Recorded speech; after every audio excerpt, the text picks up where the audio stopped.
BJP के लिए इस बार चुनाव बेहद मुश्किल दिखाई दे रहा है। उत्तर भारत में पार्टी ने 2019 में ऐतिहासिक प्रदर्शन किया था। यहां की अधिकांश सीटें जीत ली थी। उत्तर भारत के अधिकांश राज्यों में बीजेपी विरोधी दल खाता तक नहीं खोल पाए थे और इस बार बीजेपी को अपनी सीटें घटने का डर पहले से ही लग रहा था। उम्मीद उसे दक्षिण भारत से थी, लेकिन यहां भी फायदे की जगह नुकसान दिखाई दे रहा है और जो रिपोर्ट सामने आई है उसने बीजेपी की नींद उड़ा दी है। बीजेपी लोकसभा चुनाव में संकट में फंस गई है। 2019 के लोकसभा चुनाव में बीजेपी ने गुजरात, राजस्थान, हरियाणा, हिमाचल प्रदेश, उत्तराखंड, दिल्ली की सभी सीटें जीती थी।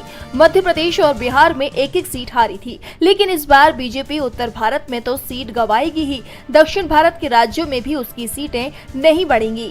2019 में दक्षिण भारत की 132 सीटों में से बीजेपी को 29 सीटों पर जीत मिली थी, लेकिन इस बार उसके लिए खाता खोलना भी मुश्किल दिखाई दे रहा है। केरल, तमिलनाडु, आंध्र प्रदेश में पार्टी पिछली बार की तरह शून्य पर सिमटती दिख रही है।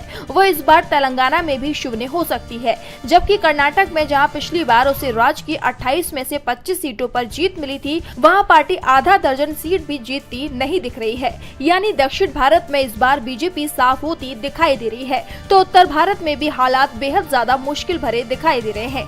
गुजरात में 1 दर्जन से ज्यादा सीटों पर बगावत के हालात है। राजस्थान की तस्वीर भी बेहद ही डराने वाली है।